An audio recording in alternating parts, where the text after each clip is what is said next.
Et toujours à Jérusalem, nous retrouvons notre correspondant Olivier Granilic. Et Olivier, c'est toujours bien sûr la réforme du système judiciaire qui fait la une de la presse israélienne ce matin. Oui, en effet, Ilana, avec plus particulièrement le Yediot Ahronot qui nous annonce que nous sommes à 72 heures avant le vote décisif à la Knesset. En effet, lundi, que le gouvernement doit présenter un premier texte de loi pour qu'il soit validé par les députés israéliens. Il s'agit de la loi permettant aux membres du Parlement d'annuler des décisions de la Cour suprême à une majorité de 61 voix.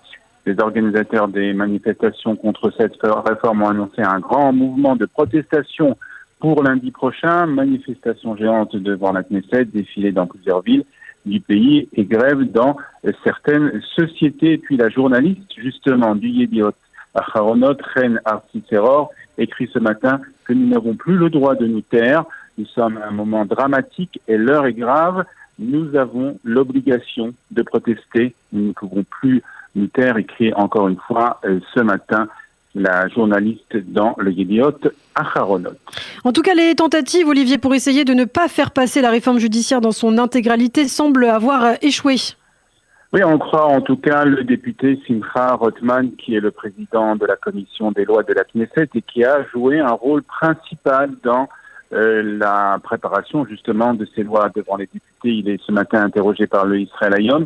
Il est prêt, dit-il, à discuter de la proposition de compromis proposée par le président de l'État, mais il n'est pas disposé à changer le fond de la réforme qui a été rédigée par le ministre de la Justice, Yariv Levin. À la question « Pourquoi ne pas arrêter le processus de validation de la loi ?», le député répond que la gauche ne veut pas arrêter le processus pour discuter, mais freiner tout simplement l'application de la réforme et pour la faire passer aux oubliettes.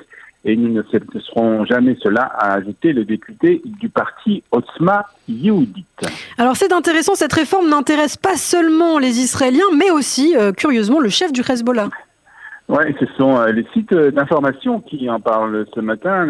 Hassan Nasrallah, le chef du Hezbollah, a fait référence hier à la réforme du système judiciaire controversée que veut mettre en place le gouvernement israélien. Dans un discours qui a été diffusé à Beyrouth, il a déclaré que la situation en Israël est sans précédent au niveau interne. Selon lui, le gouvernement insensé d'Israël pousse à deux conflits majeurs, un conflit interne en Israël et un conflit avec les Palestiniens qui s'étendra dans toute la région. Ce sont des déclarations, bien entendu, du chef du Hezbollah. Pour la première fois aussi, a-t-il dit, depuis la création d'Israël, nous entendons des discours du président et des anciens premiers ministres qui craignent une guerre civile en Israël. Et puis l'actualité, c'est aussi ces tensions entre le chef de la police et son ministre de tutelle, Itamar Ben-Gvir. Mais c'est le Maariv qui nous en parle et qui nous annonce ce matin que le chef de la police israélienne, Kobi Shabtai, a défendu ses officiers hier face aux critiques du ministre de la Sécurité nationale, Itamar Ben-Gvir, qui a critiqué il y a plusieurs jours les policiers de Jérusalem pour ne pas avoir utilisé la force lors d'une manifestation anti-gouvernement la semaine dernière et également mercredi, suite au refus de démolir des structures qui avaient été illégalement construites par des Palestiniens à Jérusalem-Est. Dans une missive adressée aux agents des forces de l'ordre, Shabtai a écrit qu'Israël est dans une période difficile et a souligné le devoir de la police d'appliquer la loi, de prévenir la criminalité, de renforcer la norme civile d'obéissance à la loi et de protéger les personnes et les biens, tout cela en respectant les droits de l'homme. Au chapitre diplomatique à présent, la presse israélienne revient sur la rencontre hier à Kiev entre le ministre israélien des Affaires étrangères et le président ukrainien. Oui, le Yediot Ahronot nous dit que cette rencontre s'est déroulée sous les bombardements de l'armée russe sur la capitale ukrainienne. Puis une autre rencontre avait lieu hier à Kiev entre le ministre israélien des Affaires étrangères et son homologue ukrainien.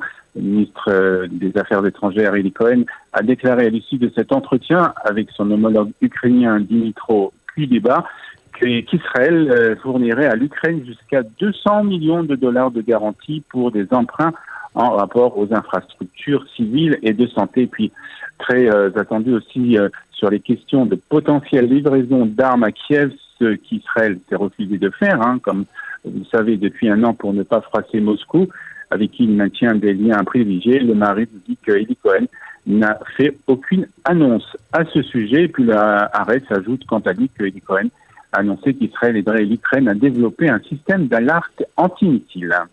Et puis enfin, pour terminer cette revue de la presse, les équipes de secours déployées en Turquie sont revenues en Israël avec dans leur valise d'anciens rouleaux du livre d'Esther.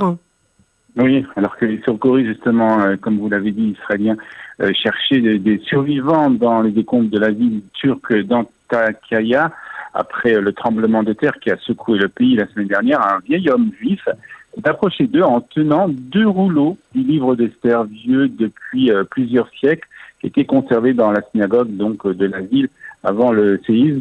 Le dernier chef de notre communauté est décédé tragiquement avec la proximité de la Syrie. Je ne voudrais pas que les parchemins tombent entre de mauvaises mains. S'il vous plaît, gardez-les et assurez-vous que l'on se souvienne de notre communauté, a déclaré ce vieil homme et a remis donc ces rouleaux aux équipes de secours israéliens en Turquie.